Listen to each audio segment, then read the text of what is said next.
Hey guys, good morning, good afternoon, and good evening. This is Ankush here from Alif Consulting. Welcome in our Azure Arc video.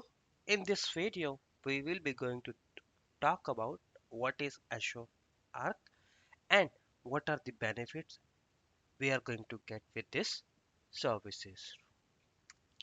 Well, here is the agenda of our video. So we will be going to have a basic understanding about the Azure Arc, and then what are the benefits, what are the supported cloud operations we have, what are the other features, and then at the end I would be going to show you a small demo how exactly you can configure Azure Arc into the Azure portal, right? So let's quickly jump to the introduction. So Azure Arc enables server let you manage Windows and the Linux physical servers and the virtual machine hosted outside of the Azure on your corporate network or into the other cloud provider. This management experience is designed to be consistent with how you manage your native Azure virtual machines using the Azure standard portal policies and applying the tags. When a hybrid machine is connected to the Azure, it's become a connected machine and it's treated as a resource in Azure. Each connected virtual machine have a resource ID, enabling the machines to be included into the resource group. So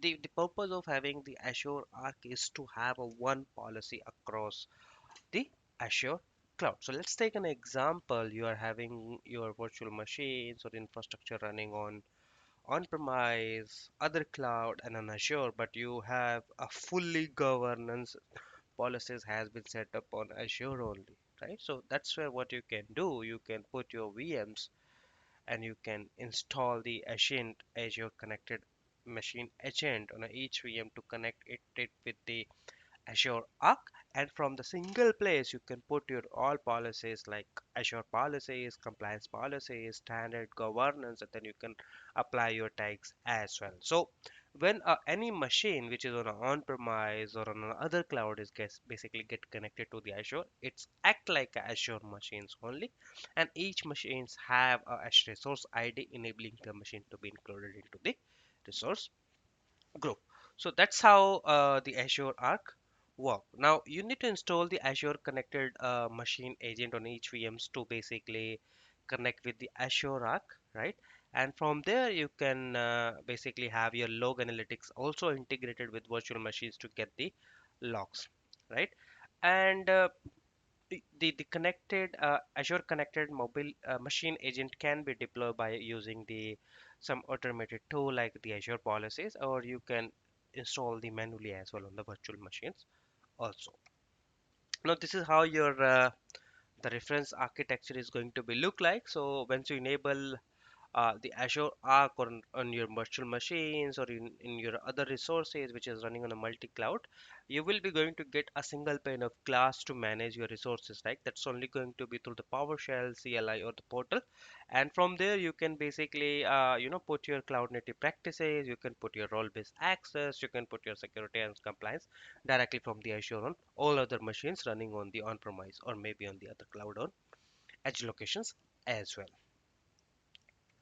Now, what are the benefits basically we are getting with the Azure Arc, right? The one benefit, which one of the biggest upside is using the Arc is that all the resources associated or registered with the Azure Arc send the data to the main cloud-based Azure manager. This consolidates the informations and useful manner, right? Enterprise can guarantee compliance of resources registered with the Azure Arc no matter when they are deployed, right? The second benefit which we are going to get is Azure Arc can also be used to taken care of smallest to more complex maintenance operation across all form of the cloud. For example, it can help you to manage your security governance, and on the other hand, it can also manage updating the operating system for your servers and so on. The third benefit which we are getting is customer also benefit for all of these key features which we are getting from the Azure, right? They can manage resources within or outside of Azure through a single consolidated control plane, right? So these are the benefits which we're getting with the Azure Arc. Now, what are the supported cloud operation we have, right? When we connect a VM or when a VM is connected with Azure Arc, we do have a multiple operations which can be done on all of these VM, and all of these features are like a governance, right? You can put the governance, you can assign your Azure policies to audit the setting inside the virtual machines. You can protect your non Azure VMs with the Microsoft Defender for Cloud for the endpoint protections, and then you can include with the Azure Defender for Cloud for the threat detection, vulnerability management, and proactively monitoring of potential security threats.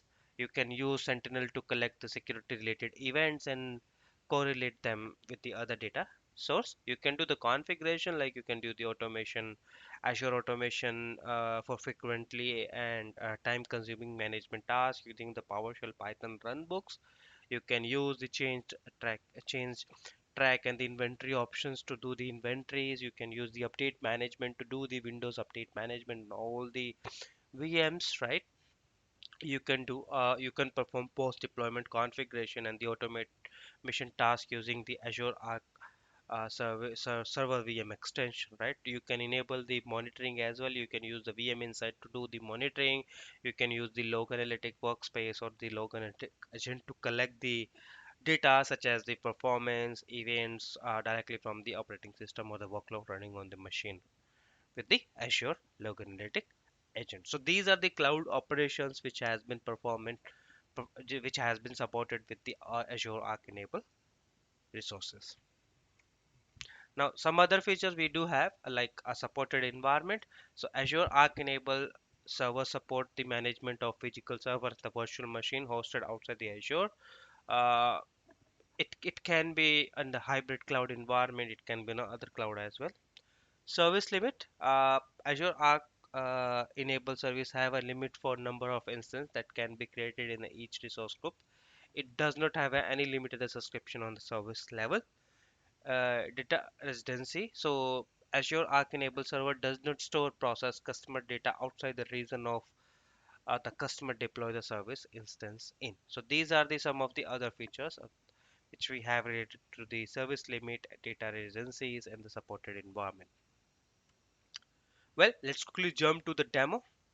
So this is how your Azure Arc console look like. So you just need to go on the search tab on the portal on the top, and you can search for Arc. So this is the first option where you need to click, and when you do it, you have a plenty of options, right? You do have a Azure Arc virtual machines. You do have a Kubernetes server, SQLs, VMware, vCenter, which is currently in preview. You can also add your VMM management server through the Azure Arc, and then you do have some of the data services, application services, which can be directly integrated with the Azure Arc, and then you can also see the pricing, like what is the pricing is going to be, right? If it is a service, then it's going to be this. If it is a Kubernetes, what is the pricing is going to be, like what is the data services, what is the pricing is going to be. So all of this pricing can be seeable directly from the Azure portal, right? Now, if you see, there is the new option called Azure Arcbox. So Arcbox is the sandbox environment. That's something you can run directly on this in the portal, right? So if you are running this Arc box for IT professionals, so you do have a two, which is the Arc box full and Arc box only for the IT professional. So if you go with the Arc box full, you do get the Arc Kubernetes data services as well. But if you only go with the IT professional, you will be only going to get the Arc enabled servers, where you will be going to get the 5 guest virtual machine converted as an Arc enabled server using the hypervisor as a host, and then you do have a SQL server, and you do have a using the cloud native service. So these are the Arc enabled things which you can do, and resources can be include all of these things. So you just need to click on next, and it will be automatically going to create a one service principal for this, and from there you can your sandbox environment will be get created. right? So as of now, the service principal is getting deployed. So you can see it has been completely deployed, and now you can select in which resource group you want to deploy. So let's take, let me create a new uh, uh, resource group with Azure Arc. What is the admin user is going to be? What is the password going to be? Uh, okay, does it's not liking my password which I have. Must be contained. Okay, now this time it's like my password, right? Now this is for the Linux machine. Either you want to use uh, the key source, you want to use the existing one stored in the Azure, you want to use the existing public key. I want to generate a new key, so I can say a new key for Arcbox, right? Review and create it.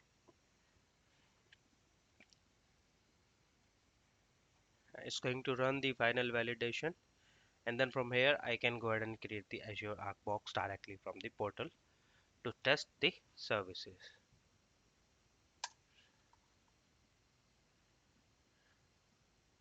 Right, so I've already created the SSH key for my box to be get enabled or log in with the other VMs, right? Once that has been done, you would be able to see your box here. You would be able to see infrastructure here.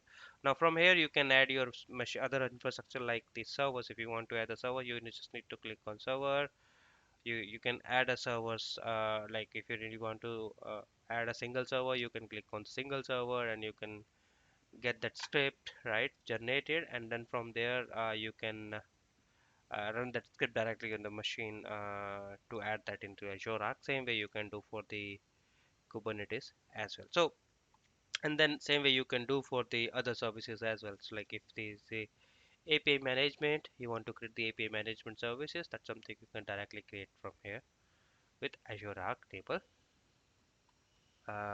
services. Well, that's it in this demo.